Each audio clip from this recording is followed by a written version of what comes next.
সেই যৌবন শ্রেষ্ঠ যৌবন, যার যৌবনকালটা আল্লাহর জন্য দিয়ে দিয়েছেন। সুবহানাল্লাহ। আরে ভাই, যুবকেরা অনেক সময় বলে এখন হলো যৌবনকাল, এখন কি নামাজ পড়বো, বুড়ো হইলে নামাজ পড়বো।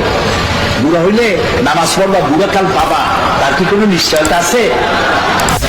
কপাল পড়েছে মুসলিম মিল্লাতে, সারা পৃথিবীর মুসলমানদের, শুধু আমাদের না, সারা দুনিয়া। এই মুসলমানদের কপাল যদি ভালো বানাইতে হয়, তাহলে এই কোরআনের কাছে আসতে হবে, আল্লাহর দিকে ফিরে যেতে হবে। কোন দিকে ফিরে যাবেন? আল্লাহ দিকে। নামাজটা ঠিক মতো আদায় করে যুবকেরা মাহফিলে সব থেকে বেশি আসে, আমার কলিজাটা ঠান্ডা হয়ে যায়। আলহামদুলিল্লাহ, যুবকরা আমাদের সম্পদ, যুবকরা আমাদের নিয়ামত। আলহামদুলিল্লাহ বলেন। আপনি আপনার ডানে বাঁয়ে তাকায় দেখেন তো, বুড়া দাড়ি পাকা কয়জন আর যুবক কত? আপনি যদি রেশিও ভাগ করেন তো আমার কাছে আমি যা দেখতেছি 10% বুড়া মানুষ হতে পারে, 90% যুবক এসেছে মাহফিলে। এই যুবকরা, তরুণরা আমাদের সম্পদ। আমার রাসূল কি বলেছেন জানেন? আমার রাসূল বলছেন, উসিকুম বিশ-শাবাবে খায়রা ফাইন্নাহুম আরাক্কু আফইদা লাকাদ বাসানি আল্লাহু বিল হানিফিয়্যাতি সামা ফাহালাফানি আশ-শাবাব ওয়া হালাফানি আশ-শায়ুখ ক্বালা নবী সাল্লাল্লাহু আলাইহি ওয়াসাল্লাম। রাসূলুল্লাহ বলেছেন, তোমরা যুবকদের প্রতি সহৃদয় হয়ো। কে বলছেন? বলেন, যুবকদের প্রতি, তরুণদের প্রতি সহৃদয় হও। কারণ আল্লাহ তাআলা আমাকে উদারতা সহকারে দিন প্রতিষ্ঠা করতে পাঠাইছেন পৃথিবীতে। এই দিন প্রতিষ্ঠার কাজে আমাকে সহযোগিতা করেছে যুবকেরা, আর বিরোধিতা করেছে। রাসূলুল্লাহ, কথাটা কার? আল্লাহ রাসূলের কথা। কার কথা? আমাকে দিন প্রতিষ্ঠার কাজে সহযোগিতা করেছে বলে যুবকেরা, বিরোধিতা করেছে বুড়োরা। এবার আপনি দেখেন, ইতিহাস দেখেন, যারা ইসলাম কবুল করেছিল তারা কারা? হযরত আবু বকর ইসলাম কবুল করেছেন বয়স 37 বছর, 40-এর নিচে। হযরত ওমর ইসলাম কবুল করেছেন 26 বছর বয়স। হযরত আব্দুর রহমান বিন আওফ, জুবাইর ইবনে আওয়াম বয়স 17 বছর। হযরত আলী ইসলাম কবুল করেছেন বয়স 8.5 বছর। 8.5 থেকে শুরু করে সব বিলো 40-এর নিচে রাসূলকে সাহায্য করেছে, রক্ত দিয়েছে, জীবন দিয়েছে। আর বিরোধিতা করেছে কারা? আবু জাহাল, আবু লাহাব, উতবা, সাইবা, মুগিরা, আবু সুফিয়ান, সুবিধা সব 40-এর উপরে। এখন এই মাহফিলে যারা বুড়ো আসছেন, আমার তারা আবার কিন্তু মন খারাপ করবেন না। আমরা ওই বয়সটা পার হয়ে আসছি, ওই যৌবনকালটা পার হয়ে আসছি। সেই যৌবন শ্রেষ্ঠ যৌবন, যার যৌবনকালটা আল্লাহর জন্য দিয়ে দিয়েছেন। সুবহানাল্লাহ। আরে ভাই, যুবকেরা অনেক সময় বলে এখন হলো যৌবনকাল, এখন কি নামাজ পড়বো, বুড়ো হইলে নামাজ পড়বো। বুড়ো হইলে নামাজ পড়বা, বুড়ো কাল পাবা, তার কি কোনো নিশ্চয়তা আছে? এক নাতি, তার দাদা কুজো হয়ে গেছে। কুজো লোক আছে না, হইলে পুজো হয় না? নাতি বলতেছে দাদারে, দাদা বর্ষিটা কিনছো কত দিয়া? দাদা বুঝতে পারছে, দাদা ভাই কেনা লাগবে না, সময় আসলে তুমি একটা মাগনা পাবা। কাজে যুবক বুড়ো, তরুণ যুবক হবে, যুবক বুড়ো হবে, এটা তো ঠিক। তো সেই জন্য যুবকদের প্রতি রাসূলুল্লাহ বেশি আকৃষ্ট ছিলেন।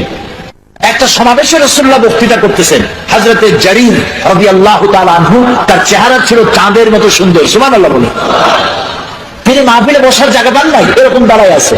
রাসূল কি নিজের গায়ের চাদর ছুঁড়ে মেরেছেন, ইজলিস ইয়া জারীর, ও জারীর তুমি আমার চাদরের উপরে বসো। ফাকাব্বালাহা জারীর ওয়া দাম্মাহা ইলাই। হযরতে জারীর রাসূলের চাদর বসতে পারে কোন মানুষ? সুবহানাল্লাহ। হযরত জারীর চাদর মিয়া বুকের সাথে জড়ায় ধরিয়া চুমা খাচ্ছেন আর বলছেন, আকরামাকাল্লাহ কামা আকরামতানি ইয়া রাসূলুল্লাহ। হে রাসূল, আমি কি আপনার চাদরে বসতে পারি? আপনি আমাকে সম্মানিত করেছেন, আপনার সম্মান আল্লাহ আরো আরো আরো আরো বাড়ায় দিন। যুবকদের তিনি সম্মান করতেন। হযরত আবু সাঈদ খুদরি রাদিয়াল্লাহু তাআলা আনহু, তিনি যখন কোন যুবকদেরকে আসতে দেখতেন দাঁড়ায় যেতেন। যুবক আসতে দেখলে দাঁড়ায় যেতেন আর বলতেন, মারহাবান বিওয়াসিয়াতি রাসূলিল্লাহ সাল্লাল্লাহু আলাইহি ওয়াসাল্লাম। হে রাসূলের চলমান উপদেশ, মারহাবা, ওয়েলকাম, তুমি আসো, তুমি রাসূলের চলমান উপদেশ।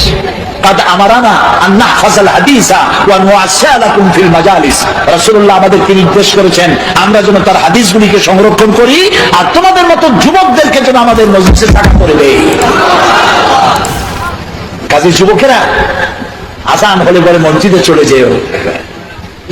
তোমাদেরকে নষ্ট করার জন্য মুসলিম যুবক, তোমার গায়ের রক্ত এক মুসলিম, তোমার শরীরে।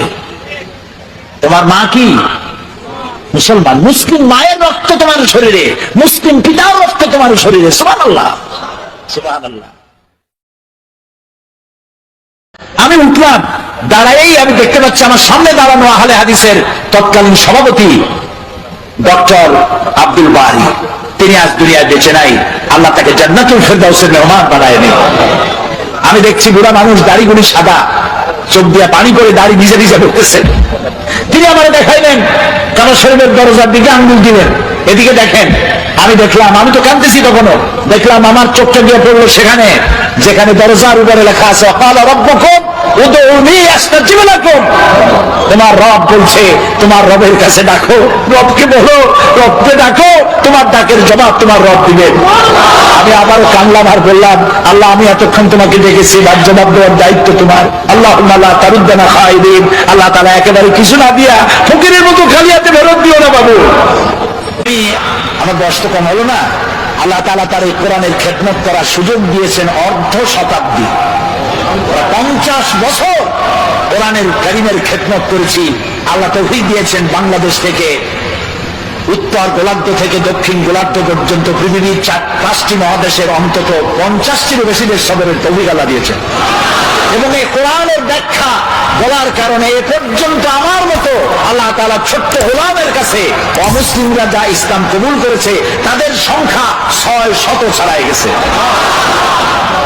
আন্দাজে হয় নাই, কোরআনের ব্যাখ্যার কারণে রয়েছে। গল্প গুজব দিয়া, কাহিনী কেচ্ছা দিয়া কান্দাইয়া হয় নাই।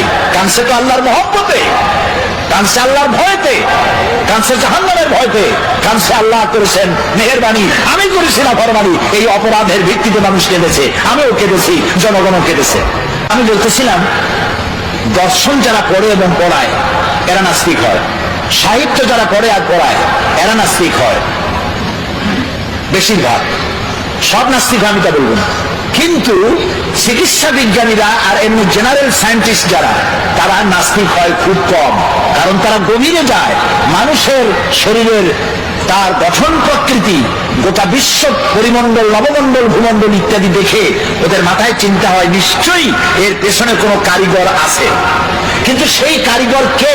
যিনি বুঝতে পারেন তিনি তো করেন লা ইলাহা ইল্লাল্লাহ, আর তিনি বুঝতে পারেন না তিনি অন্তত স্বীকার করেন কেউ না কেউ আছে। সুবহানাল্লাহ বলি। আচ্ছা, এই যেটা বলেন তো, আপনাদের এলাকায় কলারোয়ায়, এই সাতক্ষীরায়, ঝালবেঙ্গায়, তারপরে এদিকে আরো কি কালীগঞ্জ, তারপরে শ্যামনগর, প্রতাপনগর, আশাশুনি, কয়রা, দেয়াড়া, আর কি আছে না, ওগুলা বিনিয়া নাকি সব আবার মুখস্থ। এই এলাকার নদীগুলো সোজা না দেখা দেখা? হ্যাঁ, সমস্ত খাল আর নদী কি বলে দেখা দেখা। কেন? সোজা যদি হইতো তাহলে দুই দিকের মাটি সমানভাবে পানির পরশ পেত। বাঁকা বাঁকা করে সব দিকের মাটি পানি নিতে পারে এই ব্যবস্থা করেছে আমার আল্লাহ রাব্বুল আলামিন। এরপরেও মাটির আরো পানি প্রয়োজন, প্রাণী জগতে আরো পানি প্রয়োজন। সেজন্য রব্বুল আলামিন বলেন, আল্লাহুল্লাযী আরসালার রিয়াহা ফাতুসিরু সাহাবা ফাসুকনাহু ইলা বালাদিন মাইয়িতিন ওয়া আহইয়ানা বিহিল আরদা বা'দা মাউতিহা কাযালিকান নুশুর। সুবহানাল্লাহ। আল্লাহুল্লাযী আরসালার রিয়াহা, আল্লাহ হচ্ছেন তিনি যিনি বাতাসকে প্রবাহিত করেন, সমুদ্রের লবণাক্ত পানিগুলি উত্থিত করেন, মেঘমালায় পরিণত করেন। সুবহানাল্লাহ। এই মেঘ কে বানায়? পানি কে উঠায়? আনতুম আনজালতুমুহু মিনাল মুজনি আম নাহনুল মুনজিলুন। এই আকাশ থেকে পানি কে বর্ষণ করে? তুমি করো না আমি করি? আল্লাহ করে। এরপরে এই মেঘকে আল্লাহ অর্ডার করেন, বাতাসকে বলে দেন বাতাস মেঘ টেনে আশা শুনি কালীগঞ্জ এবং সাতক্ষীরার আকাশের উপরে নিয়ে যান। আপনারা আবার মনে মনে খুশি হবেন না যে সাতক্ষীরা বুঝি কোরআন শরীফ আছে। এগুলো আমি ব্যাখ্যায় বললাম। আল্লাহ যখন অর্ডার করেন, মেঘ পরিচালক ফেরেশতার মেঘ বাতাসকে হুকুম করে, আল্লাহর হুকুমে বাতাসে মেঘ চলে আসলো। কোথায় আসলো? সাতক্ষীরা আসলো। আসলো কোথায়? এবার আল্লাহ যদি ইচ্ছা করেন, মেঘের পানিকে কলসির মতো কান্দা দিয়া যদি ঢেলে দেন, তাহলে ঘর বাড়ি ভেসে যাবে, মানুষ শেষ হয়ে যাবে। আল্লাহ রাব্বুল আলামিন কণা কণা বৃষ্টি নাজিল করে দেন, ফোঁটা ফোঁটা বৃষ্টি। এই ফোঁটা ফোঁটা বৃষ্টি পৃথিবীর শুষ্ক বালু কণা কোথায় আছে খুঁজে খুঁজে বের করে সমস্ত শুষ্ক বালুর কণাগুলিকে আল্লাহ সিক্ত করে দেন। মরা জমিনকে আল্লাহ তারা জিন্দা করে দেন বৃষ্টির পানি দিয়া। মরা জমিন কি হয়ে গেল? জিন্দা হয়ে গেল। এখন চাষ করে বীজ বপন করেন। আল্লাহ তাআলা বলেন, এই যে বীজ বপন করলা, আনতুম আনশাতুম শাজারাতাহা আম নাহনুল মুনশিউন, ওই মাটির তলায় যে বীজ তুমি বপন করলা, ওটা তো পচায়ও দিতে পারতাম। ওই মাটি খাইয়া বীজটা অঙ্কুরিত হলো। কে করলো? তুমি করছো না আমি করছি? সুশীলরা করছে না বুদ্ধিজীবীরা করছে? কে করছে? জোরে বলে আল্লাহ তাআলা। এভাবে আমি ফসল উদ্গত করলাম, ধান হইল, ধানের মধ্যে চাউল দিলাম। যদি চাউল না দিতাম, লাউ নাশাউ জাআলনাহু উজাজান, না লাউ নাশাউ জাআলনাহু হুতামা ফাযালতুম তাফাক্কাহুন, যদি আমি ওই ধানের মধ্যে চাউল না দিতাম, তাহলে তুমি কি করতা? বাল নাহনু মাহরুমুন, কপালে আঘাত করতে আর বলতো, আরে মাহরুম হয়ে গেলাম বঞ্চিত। ধানগুলোরে আল্লাহ সিটা বানাইতে পারে না? কি বলছে? আল্লাহ নিজেই বলছেন, আমি ইচ্ছা করলে সিটা বানাই দিতে পারতাম। তাহলে আমি তোমাকে বানাইলাম। কে বানাইছে? বলেন সবাই। এই সুন্দর দুটি হাত কে বানিয়েছেন? চোখ দিচ্ছেন কে? কান দিচ্ছেন কে? নাক দিচ্ছেন কে? মুখ দিচ্ছেন কে? চলার জন্য, বলার জন্য শক্তি দিচ্ছেন কে? চিন্তা করার ক্ষমতা দিচ্ছেন কে? যৌবন দিচ্ছেন কে? বাচ্চা দিচ্ছেন কে? বউ দিচ্ছেন কে? এই সব কিছু দিয়ে খাবেন কি, সেটা আল্লাহ তাআলা বানাই দিচ্ছেন। সুবহানাল্লাহ। জমিনে ফসল হইল, আরে জমিনকে আল্লাহ অর্ডার দিলেন, আমার এই জমিন এত ভালো, বাংলাদেশের এই মাটি এত ভালো, আমার প্রিয় জন্মভূমি বাংলাদেশ, নাম কি? তাও এরকম আসতে কইলেন, জোরে কর না, আরো জোরে কর। এই মাটি বড়ই সুন্দর, আঙ্গুল দিয়া নাড়ায়া নাড়ায়া